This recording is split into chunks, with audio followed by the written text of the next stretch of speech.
ಶ್ರೀಮತೆ ರಾಮಾನುಜಾಯ ನಮಃ. ಶ್ರೀಮದ್ವರವರಮುನಿಯೇ ನಮಃ. ಶ್ರೀ ವೆಂಕಟಗುರುವೇ ನಮಃ. ಅಸ್ಮದ್ಗುರುಸಮಾರಂಭಾಂ ಯತಿಶೇಖರಮಧ್ಯಮಾಂ ಲಕ್ಷ್ಮೀವಲ್ಲಭಪರ್ಯಂತಾಂ ವಂದೇ ಗುರುಪರಂಪರಾಂ. ಕುತ್ತುವಿಳಕ್ಕೆರಿಯ ಕೋಟುಕ್ಕಾಲ್ ಕಟ್ಟಿಲ್ಮೇಲ್ ಎನ್ನುವ ಅತ್ಯದ್ಭುತವಾದ ಪಾಶುರವನ್ನು ಹೊಂದಿದಂಥ ಮಾರ್ಹಳಿ ಮಾಸದ 19ನೇ ಶುಭ ದಿನವೆಂದು.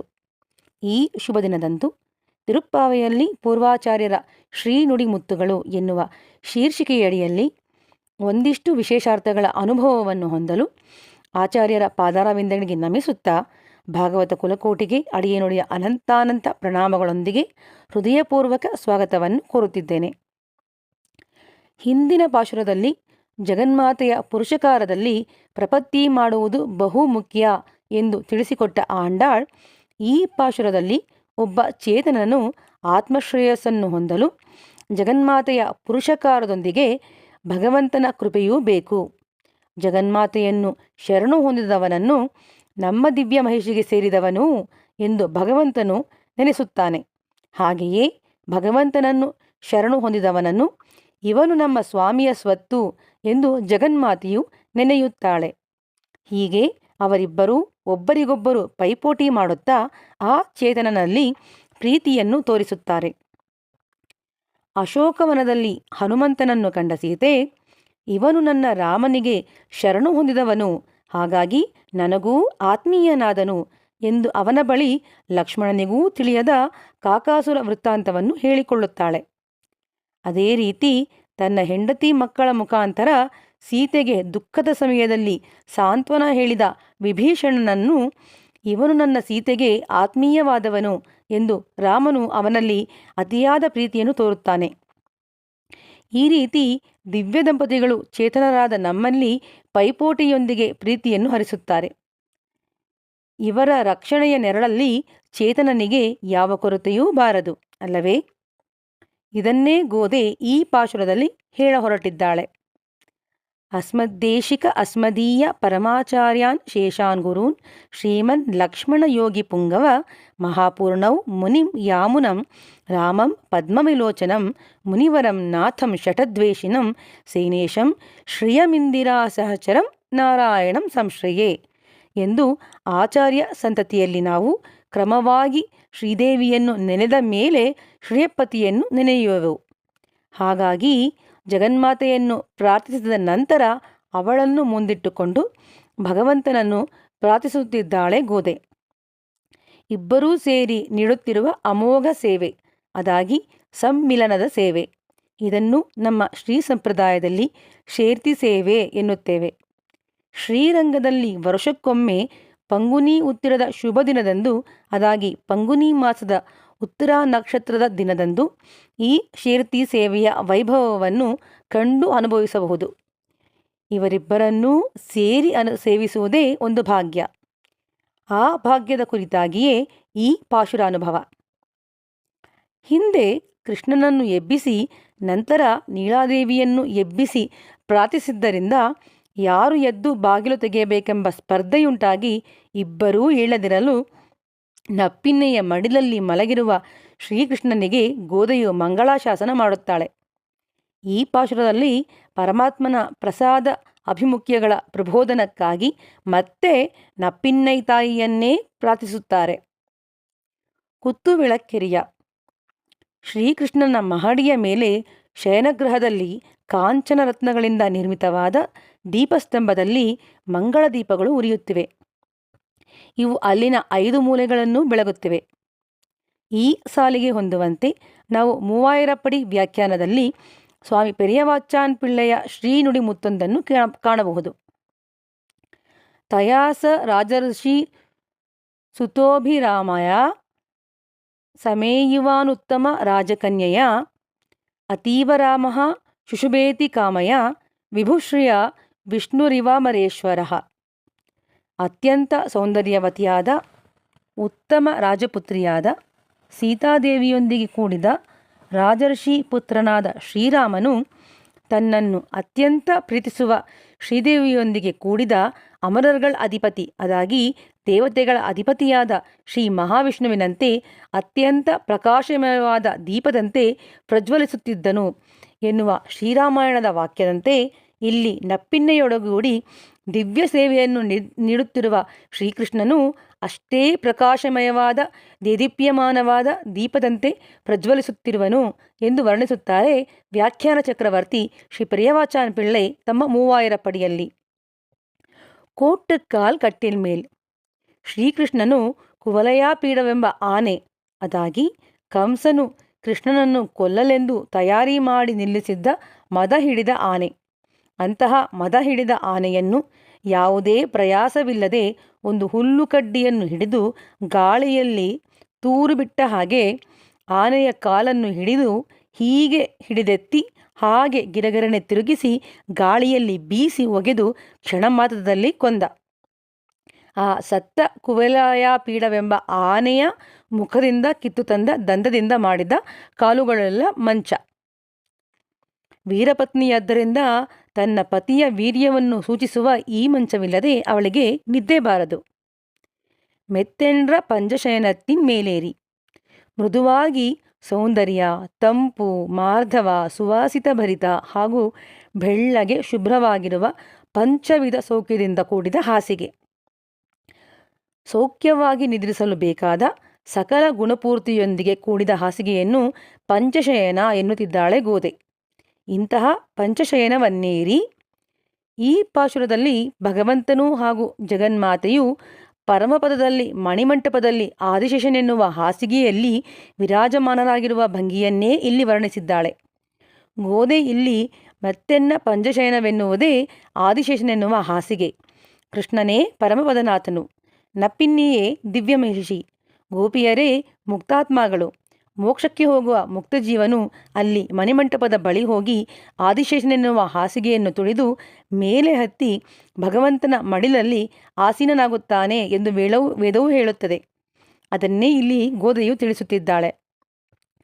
ಕೊತ್ತಲರ್ ಪೂಂಗುಳಲ್ ನಪ್ಪಿನ್ನೈ ಕೊಂಗೆ ಮೇಲ್ ವೈತುಕ್ಕಿಡಂದ ಮಲರ್ಮಾರ್ಭ. ಗೊಂಚಲು ಗೊಂಚಲಾಗಿ ಅರಳಿದ ಪರಿಮಳಯುಕ್ತ ಹೂಗಳನ್ನು ತನ್ನ ಕೇಶರಾಶಿಗೆ ಮುಡಿದಿರುವ ನೀಳಾದೇವಿಯ ವಕ್ಷೋಜಗಳ ಮೇಲೆ ಮಲಗಿರುವ ವಿಶಾಲವಾದ ಸುಕುಮಾರವಾದ ಎದೆಯುಳ್ಳ ಪರಮಾತ್ಮನೇ, ವಾಯ್ ತಿರವಾಯ್, ನೀನು ಬಾಯಿ ತೆರೆದು ಮಾತನಾಡು ಎನ್ನುತ್ತಾಳೆ ಗೋದಾದೇವಿ. ಈ ಸಾಲಿಗೆ ಹೊಂದುವಂತೆ 3000 ಪಡಿಯಲ್ಲಿ ಸ್ವಾಮಿ ಪೆರಿಯವಾಚಾನ್ ಪಿಳ್ಳೈ ಶ್ರೀರಾಮಾಯಣದ ಒಂದು ಶ್ಲೋಕವನ್ನು ಉಲ್ಲೇಖಿಸಿ ತೋರಿಸಿದ್ದಾರೆ. ಆರ್ತೋವಾಯದಿ ವಾದೃಪ್ತಃ ಪರೇಶಾಂ ಶರಣಾಗತಃ ಹರಿಪ್ರಾಣಾನ್ ಪರಿತ್ಯಜ್ಯ ರಕ್ಷಿತವ್ಯ ಕೃತಾತ್ಮನ. ಪಶ್ಚಾತ್ತಾಪದಿಂದ ಶರಣು ಹೊಂದಿದ ಓರ್ವ ಶತ್ರುವು ಅರ್ಧ ಮನಸ್ಸಿನಿಂದ ಶರಣು ಹೊಂದಿದವನಾಗಿದ್ದರೂ ಹೃದಯ ವೈಶಾಲ್ಯತೆ ಇರುವ ಪುರುಷನಾದವನು ತನ್ನ ಪ್ರಾಣವನ್ನು ಬಿಟ್ಟಾದರೂ ಆತನನ್ನು ರಕ್ಷಿಸಬೇಕು. ಇದು ಶ್ರೀರಾಮಾಯಣದ ಯುದ್ಧಕಾಂಡದಲ್ಲಿ ಶ್ರೀರಾಮನಾಡುವ ಮಾತುಗಳು. ಅಂತಹ ನಿನ್ನ ಶತ್ರುಗಳಿಗೆ ನೀನು ಅಭಯವನ್ನು ನೀಡುವ ಮಾತುಗಳನ್ನಾಡಿರುವಾಗ ನಿನ್ನನ್ನೇ ಸಂಪೂರ್ಣವಾಗಿ ಬಯಸಿ ನಿನ್ನನ್ನೇ ಪರಿಪೂರ್ಣವಾಗಿ ಶರಣು ಹೊಂದಿ ನೀನಿರುವಲ್ಲಿಗೆ ಬಂದಿರುವ ಅಬಲೆಯರಾದ ನಮ್ಮನ್ನು ಕುರಿತು ನಿನ್ನ ಬಾಯಿ ತೆರೆದು ಒಂದೆರಡು ಪ್ರೀತಿಯ ಮಾತುಗಳನ್ನಾಡಲಾರಿಯಾ ಎಂದು ಭಿನ್ನವಿಸಿಕೊಳ್ಳುತ್ತಾರೆ. ಅವನು ಮಾತನಾಡಲು ಹೋದಾಗ ಅವನನ್ನು ಪ್ರಾರ್ಥಿಸ ಬಂದವರ ಕಾರ್ಯವನ್ನು ನಾನೇ ಮಾಡಿಕೊಡಬೇಕು ಎಂದು ಅವನನ್ನು ಮಾತಾಡಲು ಬಿಡದೆ ತನ್ನ ಕಣ್ಣಿನಿಂದಲೇ ಮಾತಾಡಬೇಡಿ ಎಂದು ಸನ್ನೆ ಮಾಡುತ್ತಾಳೆ ನೀಲಾದೇವಿ. ಇದನ್ನು ಕಂಡ ಗೋದೆ ಹಾಗೂ ಗೋಪಿಯರು ಮೈತಡಂಗಣ್ಣಿನಾಯ್, ಕಾಡಿಗೆಯಿಂದ ಅಲಂಕೃತಳಾದ ವಿಶಾಲಾಕ್ಷಿಯೇ, ಚಿರಂಜೀವತಿ ವೈದೇಹಿ ಯದಿಮಾಸಂ ಧರಿಷ್ಯತಿ ನ ಜೀವೇಯಂ ಕ್ಷಣಮಪಿ ವಿನಾತಾಮಸಿತೆ ಕ್ಷಣಾಂ. ಸೀತೆಯು 1 ತಿಂಗಳು ಬದುಕಿರುವಳಾದರೆ ಬಹುಕಾಲ ಬದುಕಿದಂತಾಗುತ್ತಾಳೆ. ಕಪ್ಪಾದ ಕಣ್ಣಿನ ಸೌಂದರ್ಯವತಿಯಾದ ಅವಳನ್ನು ಬಿಟ್ಟು ನಾನು 1 ಕ್ಷಣವೂ ಜೀವಿಸಿರಲಾರೆ ಎಂದು ಶ್ರೀರಾಮನು ಹೇಳುವಂತೆ ಸೀತೆಯಂತೆಯೇ ಅತ್ಯಂತ ಸೌಂದರ್ಯದೊಡನೆ ಕೂಡಿದ ಕಂಗಳನ್ನು ಹೊಂದಿದವಳೇ, ನೀಯೂನ್ ಮಣಾಳನೆ, ಗೋಪೀಜನ ವಲ್ಲಭ ಎಂದು, ಪತಿಂ ವಿಶ್ವಸ್ಯ ಎಂದು ಇಡೀ ಲೋಕವೆಲ್ಲ ಕೊಂಡಾಡುವವನನ್ನು ನೀನು ನಿನ್ನ ಒಬ್ಬಳಿಗೆ ಸ್ವಂತವಾಗಿಸಿಕೊಳ್ಳುವುದು ಉಚಿತವೇ? ಲೋಕನಾಯಕನಾದ ನಿನ್ನ ಆ ಪತಿದೇವನನ್ನು ನಿನ್ನ ಕಣ್ಣಿನ ಆಜ್ಞೆಗೆ ಅನುಸಾರವಾಗಿ ನಡೆಸುವಂಥವಳು ನೀನು ಎಂದು ನಾವು ಬಲ್ಲೆವು. ಆದರೆ ಆ ಲೋಕನಾಯಕನಾದವನನ್ನು ನೀನು ನಿನ್ನೊಬ್ಬಳಿಗೇ ಹೀಗೆ ಮೀಸಲಾಗಿಸಿಕೊಂಡರೆ ನಿನ್ನ ಮಕ್ಕಳಾದ ನಮ್ಮ ಗತಿಯೇನು? ಎತ್ತನೆ ಪೋದುಂ ತುಯಿಲ್ ಎಳ ಒಟ್ಟಾಯ್ಗಾಣ್. ನಿನ್ನ ಮನೋವಲ್ಲಭನನ್ನು ಒಂದು ಕ್ಷಣವಾದರೂ ಎಚ್ಚೆತ್ತು ನಮಗೆ ದರ್ಶನ ಕೊಡಲು ನೀನು ಬಿಡುವುದಿಲ್ಲವಲ್ಲ, ಇದು ಸರಿಯೇ? ಎತ್ತನೆ ಏಲುಂ பிரிவாத்தகில்லாயால் ಅಹಲಹಿಲ್ಲೀನ್ ಇರಿಯುಂ என்று ಅಲರ್ಮೀರ್ ಮಂಗೈ ಉರೈಮಾರ್ಭಾ ಎಂದು ಆಳ್ವಾರರು ಹಾಡಿರುವಂತೆ ಒಂದರೆ ಕ್ಷಣವೂ ನೀನು ಅವನನ್ನು ಬಿಟ್ಟಿರುವುದಿಲ್ಲ. ಕ್ಷಣವಾದರೂ ಅವನ ಅಗಲಿಕೆಯನ್ನು ಸಹಿಸಲಾರೆಯಾ? ವಿರಹ ವೇದನೆಯನ್ನು ತಾಳಲಾರೆಯಲ್ಲ? ಒಂದು ಕ್ಷಣವೂ ನಿನ್ನನ್ನು ಬಿಟ್ಟು ಬರಲು ಅವನನ್ನು ಬಿಡುವುದಿಲ್ಲ. ಈ ನಿಮ್ಮ ಅವಿನಾಭಾವ ಸಂಬಂಧವು ನಮ್ಮ ಶ್ರೇಯಸ್ಸಿಗೇ ಅಲ್ಲವೇ? ತತ್ತುವಂ ಅನ್ರು. ಹಾಗಿದ್ದ ಮೇಲೆ ನೀನು ಈ ರೀತಿ ಮಾಡುವುದು ನಿನಗೆ ತರವೇ? ಭಗವಂತನು ಶರಣಾಗತ ರಕ್ಷಕನು ಎನ್ನುವುದನ್ನು ತೋರಿಸಲೋಸಗ ಈ ಸಾಲಿಗೆ ಹೊಂದುವಂತೆ ಆರಾಯರಪ್ಪಡಿ ವ್ಯಾಖ್ಯಾನದಲ್ಲಿ ಒಂದು ದೃಷ್ಟಾಂತವನ್ನು ಉಲ್ಲೇಖಿಸಿ ತೋರಿಸಿದ್ದಾರೆ ವ್ಯಾಖ್ಯಾತ ಅಳಗಿಯ ಮನವಾಳ ಪೆರುಮಾಳ್ ನಾಯನರ್. ವಿಭೀಷಣನು ರಾವಣನ ಲಂಕೆಯನ್ನು ಬಿಟ್ಟು ಅದಾಗಿ ರಾವಣನನ್ನು ತ್ಯಜಿಸಿ ಶ್ರೀರಾಮನಲ್ಲಿ ಶರಣು ಹೊಂದಲು ಬಂದಾಗ ಸುಗ್ರೀವ ಮಹಾರಾಜ ಅದನ್ನು ವಿರೋಧಿಸುತ್ತಾನೆ. ಈತನನ್ನು ಸ್ವೀಕರಿಸುವುದು ಸರಿಯಲ್ಲ ಎಂದು ಶ್ರೀರಾಮನಲ್ಲಿ ತನ್ನ ಅಭಿಪ್ರಾಯವನ್ನು ವ್ಯಕ್ತಪಡಿಸುತ್ತಾನೆ. ಇದನ್ನು ಕೇಳಿದ ಶ್ರೀರಾಮನು, ஒரு பறவையால் செய்ய முடிந்ததை நான் செய்யவில்லையே, ಒಂದು ಪಕ್ಷಿಗೆ ಮಾಡಲು ಸಾಧ್ಯವಾದ ಕಾರ್ಯವನ್ನು ನಾನು ಮಾಡಲಿಲ್ಲವಲ್ಲ ಎಂದು ಮನನೊಂದು ಹೇಳುತ್ತಾನೆ. ಶ್ರೀರಾಮನು ಹೇಳಿದ ಆ ಪಕ್ಷಿಯ ಕತೆ ಏನು ಎಂಬುದನ್ನು ನೋಡೋಣ ಬನ್ನಿ. ಒಂದೊಮ್ಮೆ ಒಬ್ಬ ಬೇಡನು ಕಪೋತ ಪಕ್ಷಿ ಅದಾಗಿ ಹೆಣ್ಣು ಪಾರಿವಾಳವನ್ನು ಬೇಟೆಯಾಗಿ ಹಿಡಿದನು. ಆದರೆ ಅಂದು ರಾತ್ರಿ ಬಹಳ ಕತ್ತಲೆಯಾಗಿದ್ದು ಬಹಳವೇ ಚಳಿ ಇದ್ದಿದ್ದರಿಂದ ಅವನಿಗೆ ಕಾಡಿನಿಂದ ಹೊರಗೆ ಹೋಗಲು ಸಾಧ್ಯವಾಗಲಿಲ್ಲ. ಆಗ ಆತನು ಒಂದು ಮರದ ಕೆಳಗೆ ಆಶ್ರಯವನ್ನು ಪಡೆಯುತ್ತಾನೆ. ಕಾಕತಾಳೀಯವೆಂಬಂತೆ ಆ ವೃಕ್ಷದ ಮೇಲೆ ಅವನು ಹಿಡಿದಿದ್ದ ಹೆಣ್ಣು ಪಕ್ಷಿಯ ಜೊತೆಗಾರ ಗಂಡು ಪಕ್ಷಿಯು ವಾಸವಾಗಿರುತ್ತದೆ. ಆ ಪಕ್ಷಿಗೆ ಬೇಡನು ತನ್ನ ಪತ್ನಿಯನ್ನೇ ಬೇಟೆಯಾಗಿ ಹಿಡಿದಿದ್ದಾನೆ ಎಂದು ತಿಳಿದಿತ್ತು. ಹಾಗಿದ್ದಾಗಲೂ ಅದು ಚಳಿಯಿಂದ ನಡುಗುತ್ತಿದ್ದ ಅವನನ್ನು ಕಂಡು ಆತ ತಾನು ವಾಸಿಸುವ ವೃಕ್ಷದ ಕೆಳಗೆ ಆಶ್ರಯ ಪಡೆಯಲು ಬಂದಿರುವನಾದ್ದರಿಂದ ಅವನು ತನ್ನ ಅತಿಥಿಯಾಗುತ್ತಾನೆ. ಹಾಗಿದ್ದ ಮೇಲೆ ಅತಿಥಿ ಸತ್ಕಾರ ಮಾಡುವುದೇ ನಿಜ ಧರ್ಮ ಎಂದು ಆ ಪಕ್ಷಿಯು ಅವನ ಹಸಿವು ಹಾಗೂ ಚಳಿಯನ್ನು ತಣಿಸಲು ತಾನೇ ಬೆಂಕಿಯಲ್ಲಿ ತನ್ನನ್ನು ಸುಟ್ಟುಕೊಂಡು ಅವನಿಗೆ ಆಹಾರವಾಯಿತು. ಆ ಪಕ್ಷಿಯಿಂದ ಮಾಡಲು ಸಾಧ್ಯವಾದದ್ದನ್ನು ನಾನು ಮಾಡಲಿಲ್ಲವಲ್ಲ. ಶರಣಾಗತಿಗಾಗಿ ಬಂದ ವಿಭೀಷಣನನ್ನು ಅವನು ಬಂದ ತಕ್ಷಣವೇ ನಾನು ಅವನನ್ನು ಕಂಡು ಉಪಚರಿಸಿ ಸ್ವಾಗತವನ್ನು ಮಾಡದೆ, ಅತಿಥಿ ಸತ್ಕಾರವನ್ನು ಮಾಡದೆ ಅವನನ್ನು ಸ್ವೀಕರಿಸದೆ ಹೋದಿನಲ್ಲ ಎಂದು ಭಗವಂತನು ಅತ್ಯಂತ ಮನನೊಂದು ಸುಗ್ರೀವನಲ್ಲಿ ಹೇಳಿದುದನ್ನು ಇಲ್ಲಿ ಉಲ್ಲೇಖಿಸುವ ವ್ಯಾಖ್ಯಾತ, ಅಂತಹ ಶರಣಾಗತ ವತ್ಸಲನಾದ ನೀನು ನಿನ್ನನ್ನೇ ನಂಬಿ ಬಂದಿರುವ ಅಬಲೆಯರಾದ ಈ ಗೋಪಿಯರನ್ನು ಸ್ವೀಕರಿಸಲಾರೆಯಾ? ಇದು ನಿನ್ನ ಶರಣಾಗತ ವತ್ಸಲ ಎನ್ನುವ ಗುಣಕ್ಕೆ ವಿರೋಧಾಭಾಸವಾಗಲಿಲ್ಲವೇ? ಹಾಗಾಗಿಯೇ ತತ್ತುವ ಮಣ್ಣು, ಇದು ನಿನ್ನ ಗುಣತತ್ವಕ್ಕೆ ಹೊಂದುವುದೂ ಇಲ್ಲ, ತಗವನ್ನು ನಿನಗೆ ತಕ್ಕುದಾದುದೂ ಅಲ್ಲ ಎನ್ನುತ್ತಿದ್ದಾಳೆ ಗೋದೆ.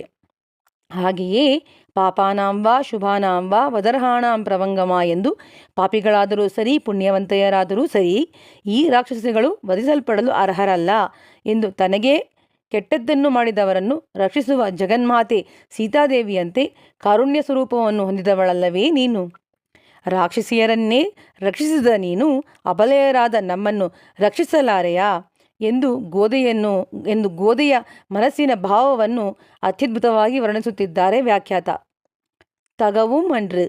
ಹಾಗಿದ್ದ ಮೇಲೆ ಹೀಗೆ ನಿನ್ನ ಪತಿಯನ್ನು ನಿನಗಷ್ಟೇ ಮೀಸಲಾಗಿಸಿಕೊಂಡು ಆಟವಾಡುತ್ತಿರುವುದು ನಿನಗೆ ತಕ್ಕುದಲ್ಲ ತಾಯಿ. ನಿನ್ನ ಸ್ವರೂಪಕ್ಕೂ ಸ್ವಭಾವಕ್ಕೂ ಹೀಗೆ ಮಾಡುವುದು ಸರಿಯೇ? ನಿನ್ನ ಪುರುಷಕಾರ ತತ್ವಕ್ಕೆ ಅದಾಗಿ ಸ್ವರೂಪಕ್ಕೆ ಇದು ತಕ್ಕುದಾದುದಲ್ಲ ಹಾಗೂ ಹೊಂದುವಂಥದ್ದಲ್ಲ. ಹಾಗಾಗಿ ನಿನ್ನ ಸ್ವರೂಪಕ್ಕನುಗುಣವಾಗಿ ನಿನ್ನನ್ನೇ ನಂಬಿ ಬಂದಿರುವ ನಮಗೆ ಈ ಕೃಪೆಯನ್ನು ಮಾಡಿ ನಿನ್ನ ಪುರುಷೋತ್ತಮನನ್ನು ಬಿಟ್ಟುಕೊಟ್ಟು ಅನುಗ್ರಹಿಸಬೇಕು ಎಂದು ಪ್ರಾರ್ಥಿಸುತ್ತಾರೆ. ಇವಳ ಪ್ರಾರ್ಥನೆಯನ್ನು ನಪ್ಪಿನ್ನಯೂ ಕೃಷ್ಣನು ಸ್ವೀಕರಿಸುತ್ತಾರೋ ಇಲ್ಲವೋ ಎಂಬುದನ್ನು ಮುಂದಿನ ಪಾಶುರದಲ್ಲಿ ನೋಡೋಣ.